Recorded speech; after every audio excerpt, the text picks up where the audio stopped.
Hello बच्चों, class 12th physics में आज हम लोग चैप्टर 1 का एक नया टॉपिक पढ़ेंगे। ठीक है, ये लास्ट टॉपिक है इस चैप्टर का। इसके बाद हम लोग नया चैप्टर 2 का दूसरे दिन वीडियो देखेंगे। तो आज देखिए चैप्टर 1 का ये वीडियो। इसका टॉपिक का नाम है गॉस प्रमेय की सहायता से कूलाम के नियम की स्थापना। हम लोगों ने कूलाम का नियम निकाले थे, F = 1/4πε0 Q1 Q2/r का स्क्वायर। लेकिन आज उसी को हम लोग किसके द्वारा प्रूफ करेंगे?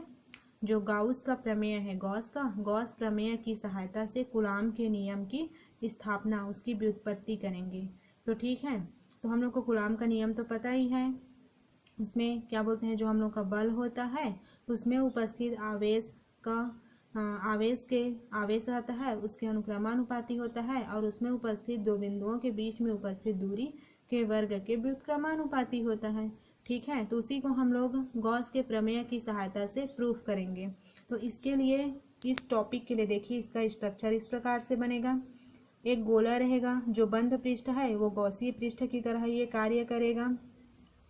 इस वृत्तीय पृष्ठ में एक केंद्र बिंदु है, उस बिंदु का नाम है O से r दूरी पर एक बिंदु P है। इस बिंदु P पर ही हम लोग को विद्युत क्षेत्र की तीव्रता ज्ञात करनी है। बिंदु O उपस्थित है, उस पर प्लस Q आवेश उपस्थित है। फिर O से r दूरी पर एक बिंदु P है जिस पर विद्युत क्षेत्र की तीव्रता E ज्ञात करनी है। ये S हम लोग का सरफेस है, जो हम लोग का गॉस का प्रमेय में S था, सरफेस, और इस सरफेस का अल्प भाग है ds। ठीक है, इस सरफेस का अल्प भाग ds है, और इस चित्र की सहायता से ही हम लोग गॉस के प्रमेय की सहायता से कूलाम के नियम की व्युत्पत्ति करेंगे। ये पूरी तरह से बंद पृष्ठ है, कहीं पे भी ये खुला नहीं है, तो ये जो बंद पृष्ठ है ये गॉसीय पृष्ठ की तरह कार्य करेगा। इसलिए जो हम लोग का कूलाम का नियम है उसको प्रूव करने के लिए हम लोग गॉस के प्रमेय, जो गॉस का प्रमेय है उसके फॉर्मूला का भी यूज करेंगे इस कूलाम का नियम को प्रूफ करने के लिए। तो इसका सॉल्यूशन हम लोग देखते हैं। देखिए, जो चित्र में हम लोग जो गोलीय पृष्ठ बनाए हैं, इस गोलीय पृष्ठ से गुजरने वाला संपूर्ण विद्युत फ्लक्स, जो हम लोग गोला, जो चित्र अभी मैं वर्णन की, जिसका बताई चित्र, उस चित्र में हम लोग इस गोलीय पृष्ठ से गुजरने वाला संपूर्ण विद्युत फ्लक्स को ज्ञात करेंगे। तो विद्युत फ्लक्स को हम लोग फाई ई से व्यक्त करते हैं, तो ये फाई ई हो गया। विद्युत फ्लक्स फाई ई = होता है इंटीग्रेशन ई का वेक्टर इंटू ds का वेक्टर। ये तो हम लोग का विद्युत फ्लक्स का फॉर्मूला है, और ई लिखा है मतलब विद्युत क्षेत्र की तीव्रता, जो विद्युत क्षेत्र है उसके लिए संपूर्ण विद्युत फ्लक्स है। फाई ई = ई का वेक्टर इंटू ds का वेक्टर। तो फाई ई को देखिए, फिर इंटीग्रेशन का चिन्ह और जो वेक्टर हटता है तो अदिश रूप में उसका हो जाता है ई ds, और यहाँ पे cos थीटा लग जाता है। ठीक है, और उसके बाद फाई ई हो गया इंटीग्रेशन, और यहाँ पे थीटा का वैल्यू हम लोग 0 अंश लेते हैं। इंटीग्रेशन ई ds और cos थीटा, तो cos 0 अंश, ये हो गया। फिर फाई ई का फाई ई इक्वल, फिर इंटीग्रेशन ई का ई ds का ds, और cos 0 अंश का वैल्यू होता है 1। cos 0 अंश का वैल्यू 1 होता है, तो यहाँ पे वैल्यू 1 हो गया। तो 1 को इसके साथ यहाँ पे हम लोग बगल में 1 भी लिख सकते हैं, यहाँ पे देखिए। ठीक है, क्योंकि हम लोग जानते हैं cos 0 अंश का वैल्यू होता है 1। तो यहाँ पे फाई ई का phi E equal to, integration से बाहर ये ई बाहर जाएगा तो ई बाहर हो गया। फिर इंटीग्रेशन ds का 1 के साथ मल्टीप्लाई, तो ds हो गया।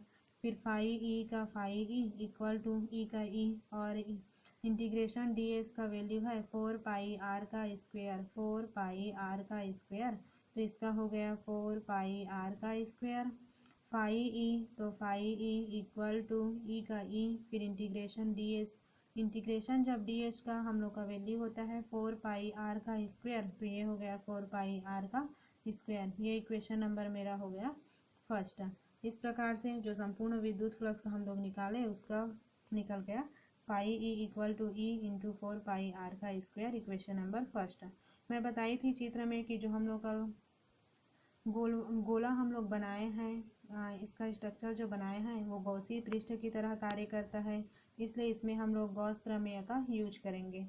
We are knew that Gauss प्रमेय से। ठीक है, फाई ई इक्वल टू होता है क्यू अपॉन एप्सिलॉन नॉट। हम लोग का जो गॉस का प्रमेय होता है, गॉस के प्रमेय के अनुसार मतलब जो हम लोग का एक निकाय हम लोग लिए हैं उसमें संपूर्ण विद्युत फ्लक्स है, उसी निकाय में उपस्थित कुल आवेश का 1 अपॉन एप्सिलॉन नॉट गुना होता है। तो ये हो गया phi E equal to Q upon epsilon not.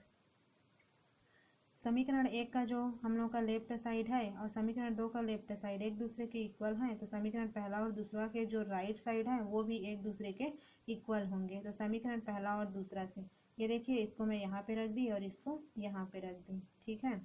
तो इसके बाद इसका देखिए आगे कैसे करते हैं हम लोग।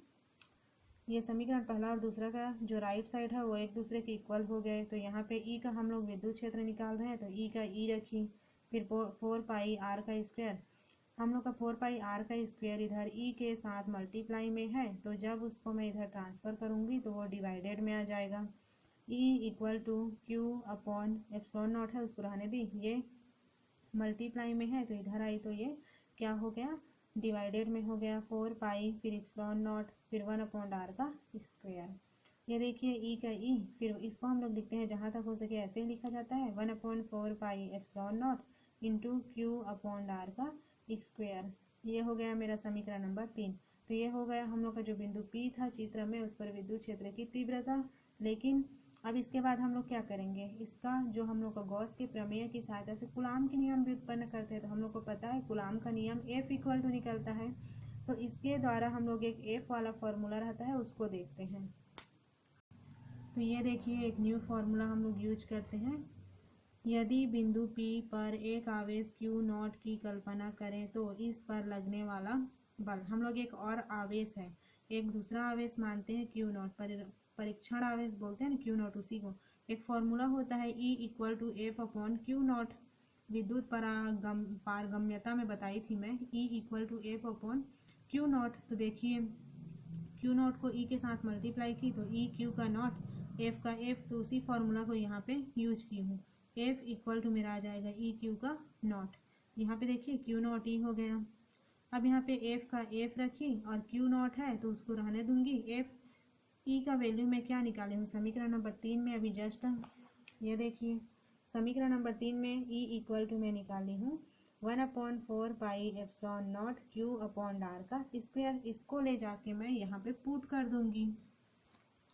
यहाँ पे देखिए E का E हो गया, फिर उसमें से 1 अपॉन 4 पाई एप्सिलॉन नॉट और वहाँ का Q अपॉन आर का स्क्वायर, और जो मेरा Q नॉट है उस Q नॉट को यहाँ पे रख दिया। और समीकरण नंबर 3 से जो मेरा E का वैल्यू था ना 1 upon 4 pi epsilon naught Q upon R का स्क्वायर, उसी को लाके यहाँ पे मैं रखी। तो ये मेरा F इक्वल टू क्या हो गया 1 upon 4 pi epsilon naught Q into Q naught upon R का स्क्वायर। यही तो मेरा कूलाम का नियम है, ठीक है। यही तो मेरा जो हम लोग कूलाम का नियम निकालने वाले थे वही था। हम लोग पहले जो सिंपल कूलाम का नियम निकाले थे तो उसमें दो आवेश हम लोग Q1 और Q2 लिए थे, लेकिन जो गॉस के प्रमेय की सहायता से हम लोग जो कूलाम का नियम निकाल रहे हैं उसमें दो आवेश, उसमें से पहले आवेश हम लोग Q माने और दूसरा आवेश को परीक्षण आवेश Q नॉट माने थे। तो ये कूलाम के नियम की तरह हो गया, क्योंकि हम लोग का जो बल है वो हम लोग का जो आवेश है Q और Q नॉट उसके अनुक्रमानुपाती है, तथा जो हम लोग का बल है वही हम लोग का जो दूरी उपस्थित है उसके वर्ग के व्युत्क्रमानुपाती है। यही तो हम लोग का कूलाम का नियम है। किसी दो बिंदुओं के बीच में लगने वाला बल उन दोनों बिंदुओं के बीच में उपस्थित दोनों आवेशों के अनुक्रमानुपाती होती है, तथा उनके बीच दोनों बिंदुओं के बीच की दूरी के वर्ग के व्युत्क्रमानुपाती होता है। तो इस प्रकार से गॉस के प्रमेय की सहायता से, मतलब गॉस के प्रमेय का यूज करते हुए हम लोगों ने कूलाम के नियम को प्रूफ कर दिया। तो यही कूलाम का नियम है, गॉस की प्रमेय की सहायता से प्रूफ होता है। तो आज के इस वीडियो में इतना ही रखते हैं, और ये चैप्टर 1 भी कंप्लीट होता है और ये टॉपिक भी कंप्लीट होता है। Thank you.